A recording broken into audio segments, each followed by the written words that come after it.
1.2 million people are undetained, free, roaming about the country. They've gone before a judge. A judge has issued a final order of removal. How many ICE agents do you need to deport them? Congressman, I think what we need is legislation to fix the broken immigration system. Because you don't need legislation to overcome a final order of removal, right? Look, I get it. You want comprehensive immigration reform and a big amnesty thing. Very unlikely that's going to happen. So we have to operate under the laws that exist now. So under the laws that exist now, a judge has told 1.2 million people that they have no right to be here. Do you plan to remove those 1.2 million people? Congressman, with the resources we have, and I would appreciate the opportunity to answer your question fully, with the resources we have to allocate those resources. How much money do you need to deport all of them? How much money? How many agents? To deport the 1.2 million who a judge has said has no right to be here. Congressman, there are a number of questions that your question raises with respect to whether all of those individuals actually have been given due process. No, they have. Yes, these are the people who've had the due process, okay? And here's the point. You have no plan to remove them. You don't know how many ICE agents it would take, and you don't know how much money it would take, because you actually don't want to remove them. Oh. That's why you issued the September 30th guidance that says, well, you know, if you haven't committed a crime and you just came to our country illegally, we're not going to remove you. Isn't that your position? No, it isn't, Congressman. Not at all. Well, then what is your plan to remove the 1.2 million?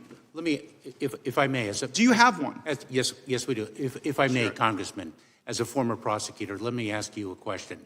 If one has a finite amount of resources and one has a finite number of hours, and one has a choice of removing 20 shoplifters or 3 fugitive armed bank robbers, how would you spend your time?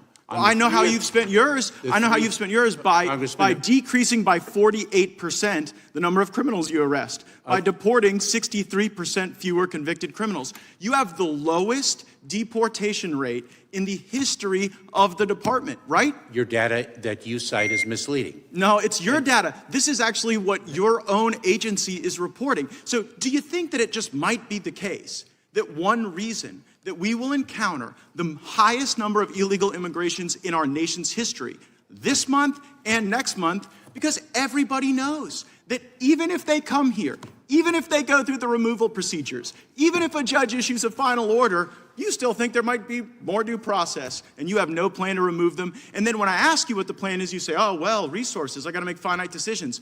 I go back to my first question. How many ICE agents to remove the 1.2 million?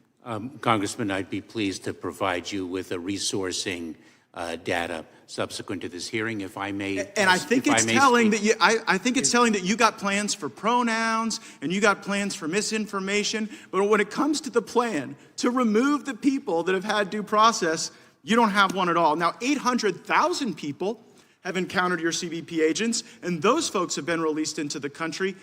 Like, some of those people are going to commit crimes, aren't they? Congressman, may I have a moment to answer your questions? Will some of the 800,000 commit crimes, yes or no? Undoubtedly. Undoubtedly. And so the Americans who are the victims of the crimes for the people that you release in the country are collateral damage that you are willing to accept in order to have our border function as a turnstile. You're willing to accept that collateral damage. Congressman, I couldn't disagree with you more. Let me give you, if I can, some data that will actually more than the data. How about this? Well, how did it feel to you when you went to the border and the Border Patrol agents turned their back on you? One Border Patrol agent turned his back on me, and I addressed that as the leader of the Department of Homeland Security. So if I can return to data, because I want to make sure that you have accurate information. Everyone knows that you have more people coming in than ever, and you're removing fewer people than ever, and it's because you have no plan and because it's on purpose. See, I don't buy the theory that you don't know how to do this. I think you're actually a highly competent dude. But But the reality is your plan is to bring these people in and to send the message to the smugglers and the criminals that they will never have to leave. That's why your workforce turns their back on you. And you have tools that you could use to deport these people. You have facial recognition. You have flights going all over the country, dropping people off. And I think we ought to use the best tools in the country to find these folks, round them up like they were at the Capitol on January 6th, and deport every last one of them. I yield back. Gentleman yields back. Ms. Bass. Congressman, may I have a moment to answer No. a question? No, he didn't ask a question.